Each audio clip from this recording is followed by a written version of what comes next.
नमो नारायण है।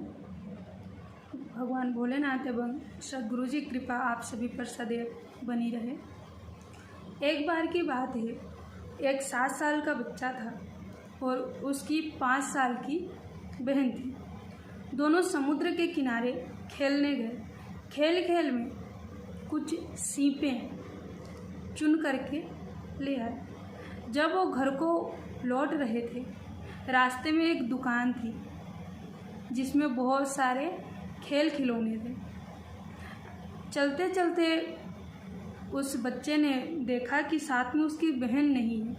उसने घबरा कर जब पलट के देखा तो उसने देखा कि उसकी जो बहन है छोटी सी, वो उस दुकान के सामने रुक गई है जहाँ बहुत सारे खेल खिलौने हैं, और उसकी नज़र, उसकी जो दृष्टि है वो एक गुड़िया पे टिकी हुई है। उसको वो छू रही है, स्पर्श कर रही है और खुश हो रही है। वो वापस गया और बोला कि चलो बहन, घर चलते हैं। उसने बोला, छोटी सी गुड़िया थी, उसने बोला कि भैया मुझे ये गुड़िया चाहिए, मुझे इसके साथ खेलना है, ये बहुत अच्छी है, बहुत प्यारी है। ये सारी क्रिया दुकानदार और उसका साथी देख रहे थे। अब भाई का मन था बहन जो मांग दे, वो कैसा भाई है जो उसको दे न दे। भाई बहन का रिश्ता ही कुछ ऐसा है। पिता के बाद केवल एक भाई ही ऐसा है जिस पर एक बहन या स्त्री पूर्ण रूपेण विश्वास कर सकती है। अब उस छोटे से भाई ने, 7 साल का बच्चे ने पूछा दुकानदार से कि भाई साहब, ये गुड़िया कितने की है? ये मेरी बहन इसको लेना चाहती है, इससे खेलना चाहती है, ये कितने की है? तो दुकानदार सारी क्रियाएं देख रहा था और उसने पूछा कि आप कितना दे सकते हो, आपके पास क्या है देने के लिए?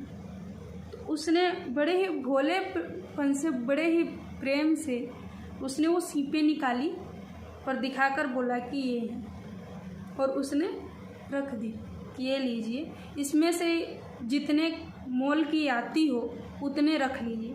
अब बच्चे को ये नहीं पता था कि उसके लिए क्या देना है, पैसे देने या कोई और चीज़, कोई और वस्तु लगती है। बहुत भोला था। दुकानदार चाहता तो फ़ायदा उठा सकता था या तो उसको डांट कर भगा भी सकता था, जैसे कि आजकल बहुत देखने को मिलता है, पर उसने ऐसा नहीं किया।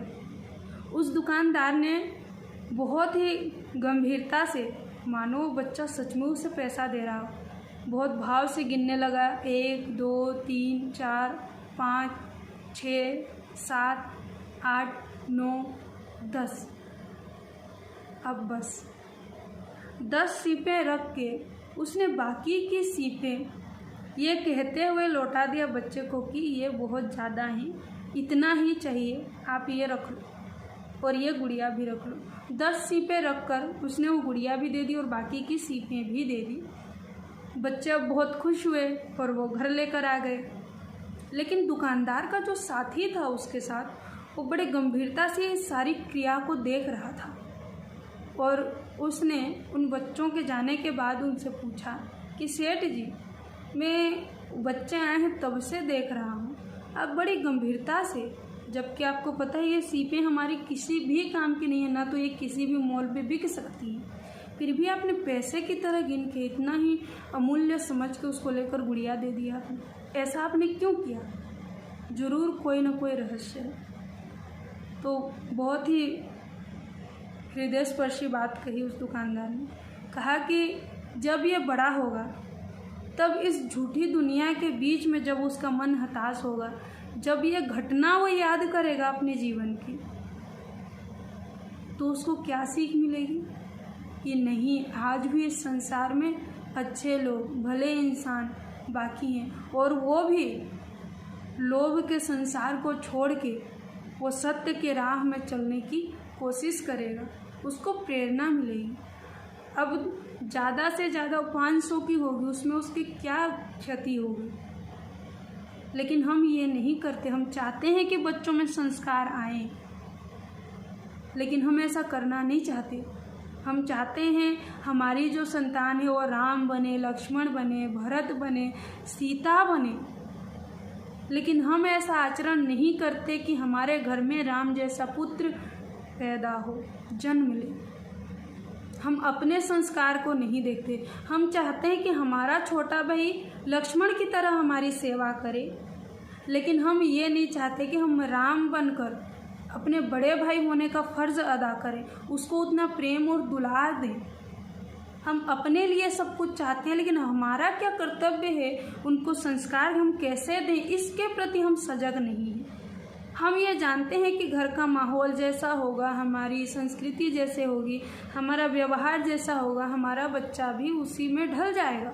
लेकिन फिर भी हम दोष बच्चे को ही देते हैं, आजकल के वातावरण को दोष देते हैं, लेकिन हम स्वयं को नहीं देखते, न स्वयं को दोष देते हैं। बदलाव या संस्कार बच्चों में जितना ज़रूरी है, उससे कहीं ज़्यादा आज के माता पिता में ज़रूरी है। माता पिता को राम जैसा पुत्र चाहिए, भरत जैसा पुत्र चाहिए, सीता जैसी बेटी चाहिए, लेकिन कौशल्या और दशरथ नहीं बनना।